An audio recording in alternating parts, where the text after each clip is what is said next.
Now, I'm sure that most of you know the old story about the astronaut who went far out into space and was asked on his return whether he had been to heaven and seen God. And he said yes. And so they said to him, well, what about God? And he said, she is black. And although this is a very well-known and well-worn story, it is very profound. Because, I tell you, I knew a monk who started out in life as pretty much of an agnostic or an atheist. And then he began to read Henri Bergson, the French philosopher who proclaimed the vital force, the élan vital. And the more he read into this kind of philosophy, the more he saw that these people were really talking about God.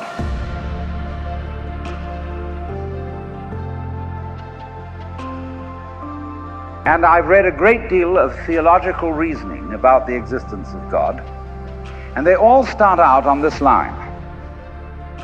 If you are intelligent and reasonable, you cannot be the product of a mechanical and meaningless universe. Figs do not grow on thistles. Grapes do not grow on thorns. And therefore, you, as an expression of the universe, as an aperture through which the universe is observing itself, cannot be a mere fluke. Because if this world peoples, as a tree brings forth fruit, then the universe itself, the energy which underlies it, what it's all about, the ground of being, as Paul Tillich called it, must be intelligent.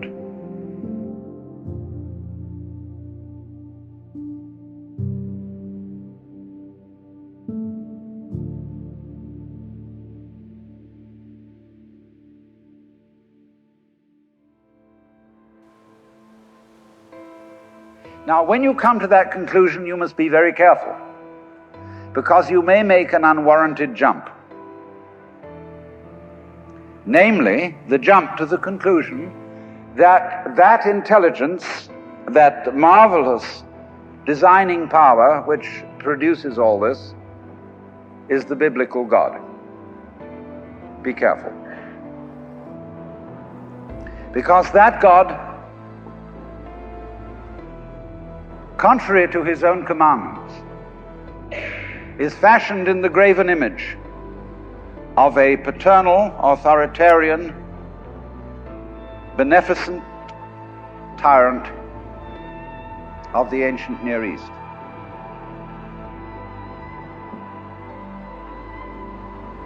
And it's very easy to fall into that trap, because it's all prepared, institutionalized in the Roman Catholic Church, in the synagogue, in the Protestant churches, all there ready for you to accept. And by the pressure of social consensus and so on, it is very natural to assume that when somebody uses the word God, it is that father figure which is intended. Because even Jesus used the analogy, the Father, for his experience of God. He had to. There was no other one available to him in his culture. But nowadays, we are in rebellion against the image of the authoritarian father.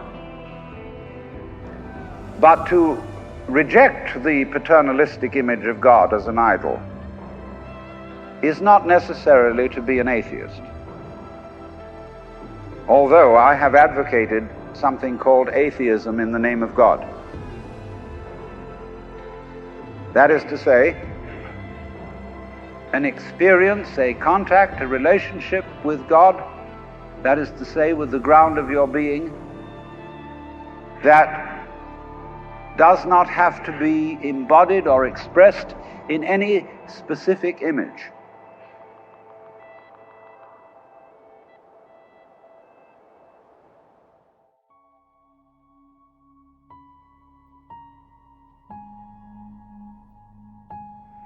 Now, theologians on the whole don't like that idea,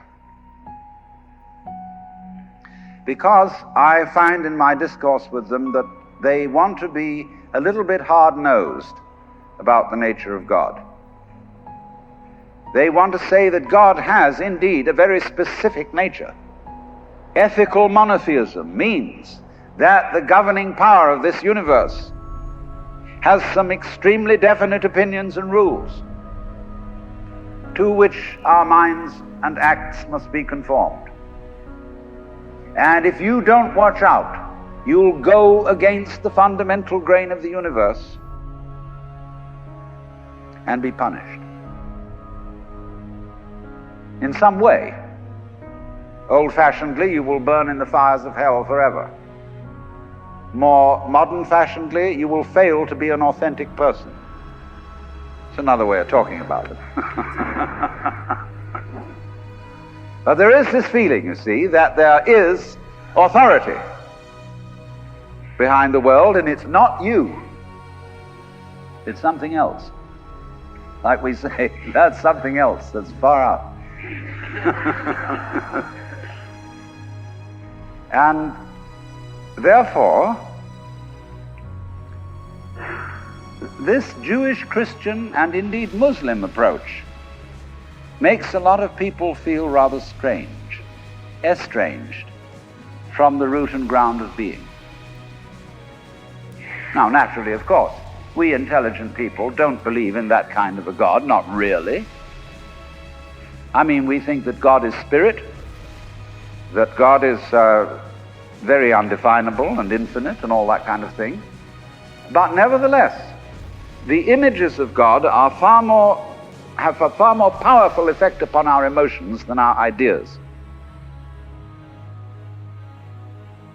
And when people read the Bible and sing hymns, Ancient of Days, who sittest throned in glory, immortal, invisible, God only wise, in light inaccessible, hid from our eyes, they still got that fellow up there with a beard on. It's way in the back of the emotions. And so we should think, first of all, in contrary imagery. And the contrary imagery is, she's black.